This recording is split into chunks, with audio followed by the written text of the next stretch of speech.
जाने साध की महिमा, साध की महिमा। महिमा वेद ना जाने साध की महिमा, साध की महिमा। महिमा वेद ना जाने साध की महिमा, साध की महिमा। महिमा वेद ना जाने साध की महिमा, साध की महिमा।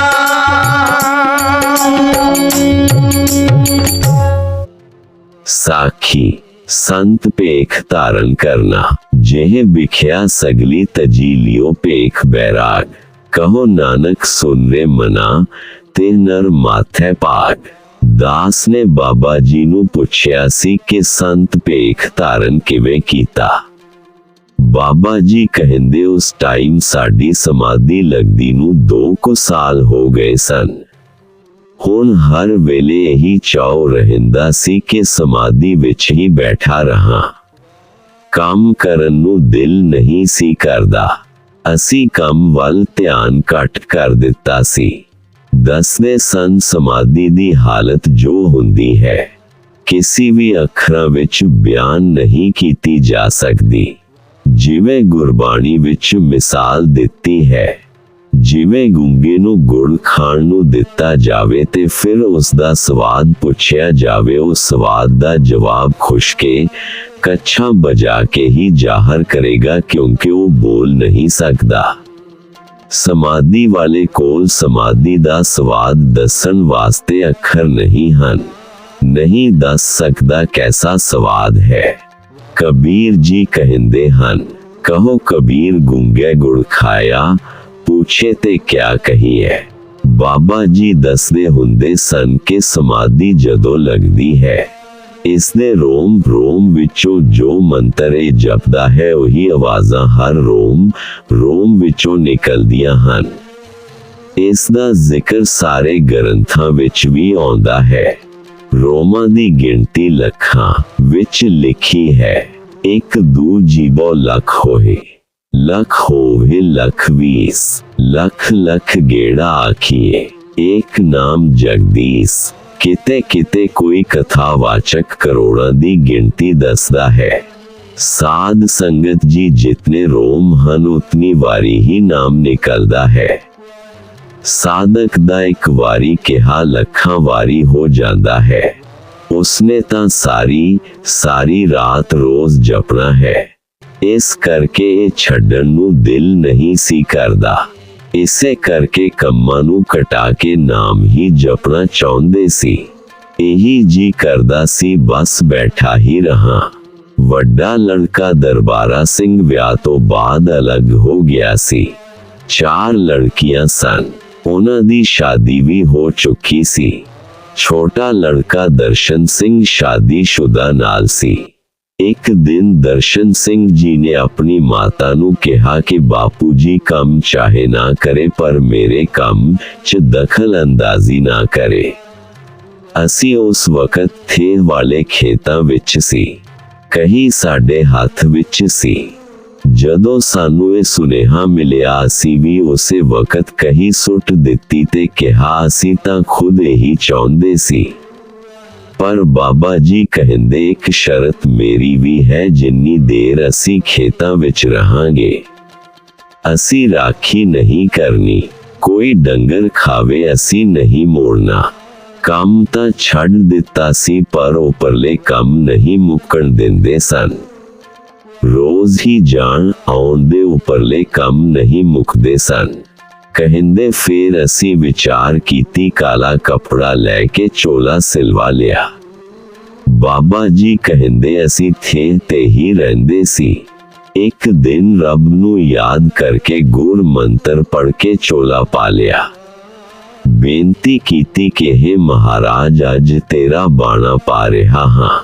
ਇਸ ਬਾਣੇ ਦੀ ਲਾਜ ਵੀ ਤੁਸੀਂ ਹੀ ਰੱਖਣੀ ਹੈ।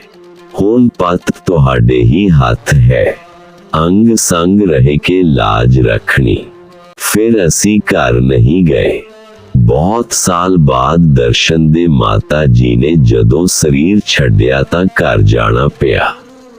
ਲੋਕਾਂ ਨੇ ਹੀ ਕਿਹਾ ਜਿਵੇਂ ਸਾਡੇ ਘਰਾਂ ਵਿੱਚ ਆਉਂਦੇ ਹੋ, ਇਸੇ ਤਰ੍ਹਾਂ ਸਮਝ ਕੇ ਜਾ ਆਓ। ਫਿਰ ਅਸੀਂ ਚਲੇ ਗਏ। ਬਾਬਾ ਜੀ ਨੇ ਸਾਰਾ ਜੀਵਨ ਸਾਧੂ ਬਣ ਕੇ ਵੀ ਆਪਣੇ ਪਿੰਡ ਵਿੱਚ ਨੇੜੇ ਹੀ ਰਹੇ। ਆਪ ਜੀ ਨੂੰ ਸਾਰਾ ਪਿੰਡ ਰੱਬ ਜਾਣ ਕੇ ਪੂਜਦਾ ਸੀ। ਆਮ ਦੇਖਣ ਵਿੱਚ ਆਉਂਦਾ ਹੈ, ਜੇ ਕੋਈ ਸਾਧ ਬਣਦਾ ਹੈ ਤਾਂ ਉਹ ਪਿੰਡ ਤੋਂ ਬਹੁਤ ਦੂਰ ਨਿਕਲ ਜਾਂਦਾ ਹੈ, ਕਿਉਂਕਿ ਪਿੰਡ ਵਾਲੇ ਉਸ ਨੂੰ ਕਦੇ ਨਹੀਂ ਮੰਨਦੇ। ਕਿਉਂਕਿ ਇਹ ਇੱਕ ਆਮ ਕਹਾਵਤ ਵੀ ਹੈ, ਘਰ ਦਾ ਜੋਗੀ ਜੋਗੜਾ, ਬਾਹਰ ਦਾ ਜੋਗੀ ਸਿੱਧ। ਬਾਬਾ ਜੀ ਦੀ ਤਾਂ ਬਹੁਤ ਮਾਨਤਾ ਸੀ। ਲੋਕ ਆਪਣੇ ਖੇਤਾਂ ਵਿੱਚ ਕਖਾਨ ਦੀ ਕੁੱਲੀ ਬਣਾ ਕੇ ਰੱਖਦੇ ਸਨ ਤੇ ਬੇਨਤੀਆਂ ਕਰਕੇ ਆਪਣੀ ਕੁੱਲੀ ਵਿੱਚ ਰਹਿਣ ਵਾਸਤੇ ਸੇਵਾ ਕਰਨ ਵਾਸਤੇ ਲੈ ਜਾਂਦੇ ਸਨ। ਹਰ ਕਿਸੇ ਦੀ ਇੱਛਾ ਹੁੰਦੀ ਸੀ ਅਸੀਂ ਵੀ ਸੇਵਾ ਕਰੀਏ। ਵਾਰੀ ਨਹੀਂ ਆਉਂਦੀ ਸੀ। ਕਿਸੇ ਦੇ 5 ਦਿਨ, ਕਿਸੇ ਦੇ 10 ਦਿਨ, ਕਿਤੇ ਮਹੀਨਾ, ਕਿਤੇ 2 ਮਹੀਨੇ ਠਹਿਰ ਜਾਂਦੇ ਸਨ। ਜਿੱਥੇ ਬਹਿ ਜਾਂਦੇ ਸੀ ਸੰਗਤਾਂ ਉੱਥੇ ਹੀ ਪਹੁੰਚ ਜਾਂਦੀਆਂ ਸਨ। ਸਾਡੇ ਕੋਲ ਤਾਂ ਬਾਬਾ ਜੀ ਘਰਾਂ ਵਿੱਚ ਹੀ ਰਹਿ ਲੈਂਦੇ ਸਨ। ਬਾਬਾ ਜੀ ਇੱਕ ਟਾਈਮ ਪ੍ਰਸ਼ਾਦਾ ਛਕਦੇ ਸੀ, ਫਿਰ ਬਾਬਾ ਜੀ ਨੇ ਰੋਟੀ ਵੀ ਛੱਡ ਦਿੱਤੀ ਸੀ। ਆਖਦੇ ਹੁੰਦੇ ਸੀ, ਹੁਣ ਭੁੱਖ ਨਹੀਂ ਲੱਗਦੀ, ਚਾਹ ਪੀ ਲੈਂਦੇ ਸਨ। ਕਾਫੀ ਸਮਾਂ ਰੋਟੀ ਨਹੀਂ ਖਾਧੀ। ਕਾਫੀ ਸਮਾਂ ਬਾਅਦ ਫਿਰ ਦਾਸ ਨੇ ਬੇਨਤੀ ਕੀਤੀ ਸੀ ਕਿ ਸਬਜ਼ੀ ਖਾ ਲਿਆ ਕਰੋ। ਬੇਨਤੀ ਪ੍ਰਵਾਨ ਕਰ ਲਈ ਤੇ ਦੁਪਹਿਰ ਨੂੰ ਇੱਕ ਟਾਈਮ ਸਬਜ਼ੀ ਖਾਣ ਲੱਗ ਪਏ। ਦੁੱਧ ਨਹੀਂ ਪੀਂਦੇ ਸਨ। ਦੁੱਧ ਬਾਰੇ ਤਾਂ ਕਹਿੰਦੇ ਹੁੰਦੇ ਸੀ, ਅਸੀਂ ਕਿਹੜਾ ਕੋਈ ਕੰਮ ਕਰਨਾ ਹੈ, ਦੁੱਧ ਤੁਸੀਂ ਪੀਓ, ਜਿਹਨੇ ਸਾਰਾ ਦਿਨ ਕੰਮ ਕਰਨਾ ਹੈ। ਤੁਸੀਂ ਮਿਹਨਤ ਕਰਦੇ ਹੋ, ਤੁਹਾਡੀ ਮਿਹਨਤ ਦੀ ਕਮਾਈ ਹੈ। ਜੇ ਅਸੀਂ ਪੇਟ ਭਰਨ ਤੋਂ ਇਲਾਵਾ ਹੋਰ ਕੁਝ ਖਾਵਾਂਗੇ ਤਾਂ ਲੇਖੇ ਕਿਵੇਂ ਦੇਵਾਂਗੇ? ਫੇਰ ਤਾਂ ਬਲਦ ਬਣ ਕੇ ਤੁਹਾਡੇ ਘਰ ਹੀ ਜਨਮ ਲੈਣਾ ਪਵੇਗਾ। ਬਾਬਾ ਜੀ ਤਾਂ ਬਹੁਤ ਹੀ ਸੰਕੋਚ ਨਾਲ ਖਾਂਦੇ ਪੀਂਦੇ ਸੀ। ਇਹ ਵੀ ਧਿਆਨ ਰੱਖਦੇ ਸੀ ਕਿ ਜਿਸ ਘਰ ਦਾ ਖਾਂਦੇ ਹਾਂ ਇਸ ਦੀ ਕਮਾਈ ਨੇਕ ਹੈ ਕਿ ਨਹੀਂ।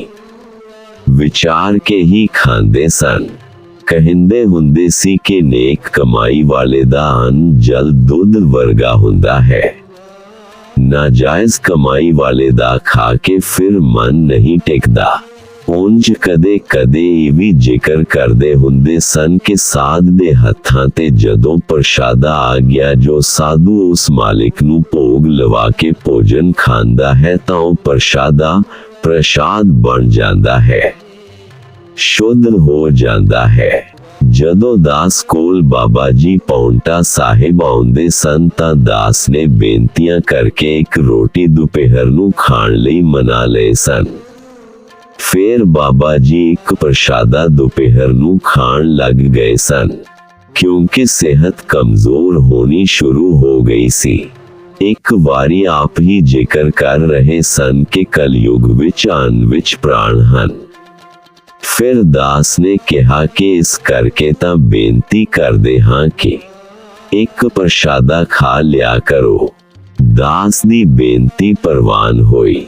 ਬਾਬਾ ਜੀ ਕਦੇ ਕਦੇ ਜ਼ਿਕਰ ਕਰ ਲੈਂਦੇ ਸਨ ਕਿ ਸਾਨੂੰ ਤਾਂ ਭੁੱਖ ਹੀ ਨਹੀਂ ਲੱਗਦੀ। ਅਸੀਂ ਅੰਨ ਇਸ ਕਰਕੇ ਉਹ ਛੱਡਿਆ ਹੈ ਕਿ ਭੁੱਖ ਹੀ ਨਹੀਂ ਲੱਗਦੀ, ਫਿਰ ਕਿਉਂ ਖਾਣਾ ਹੈ।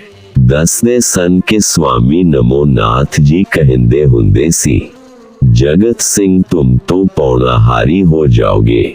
ਉਹਨਾਂ ਦੇ ਵਚਨ ਸੱਤ ਹੋ ਗਏ।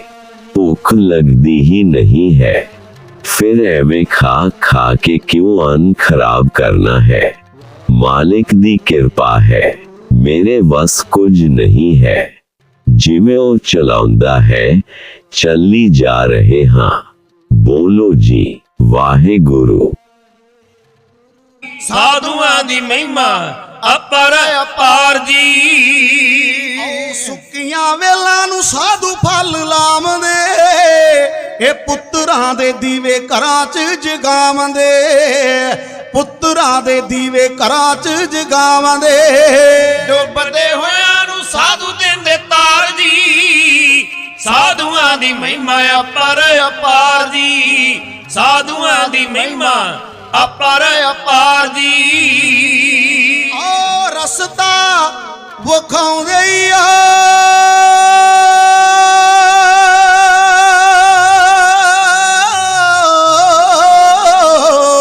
ਇਹ ਰਸਤਾ ਵਿਖਾਉਂਦੇ ਭੁੱਲੀ ਹੋਈ ਲਕਾਈ ਨੂੰ, ਇਹ ਗੁਰੂ ਨਾਲ ਜੋੜਦੇ ਨੇ ਮਾਈ ਭਾਈ ਨੂੰ, ਇਹ ਰੱਬ ਨਾਲ ਜੋੜਦੇ ਨੇ ਮਾਈ ਭਾਈ ਨੂੰ। ਆਓ ਤਪਦੇ ਦਿਲਾਂ ਦੇ ਤਾਈ ਦਿੰਦੇ ਠਾਰ ਜੀ,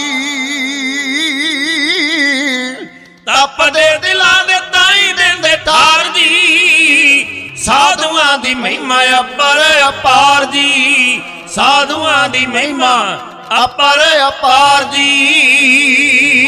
ਹਰ ਕੋਈ ਨਹੀਂ ਸੰਤਾਂ ਦੀ ਰਮਜ ਜਾਣਦਾ, ਹਰ ਕੋਈ ਨਹੀਂ ਸੰਤਾਂ ਦਾ ਪਿਆਰ ਮਾਣਦਾ, ਹਰ ਕੋਈ ਨਹੀਂ ਸੰਤਾਂ ਦਾ ਪਿਆਰ ਮਾਣਦਾ।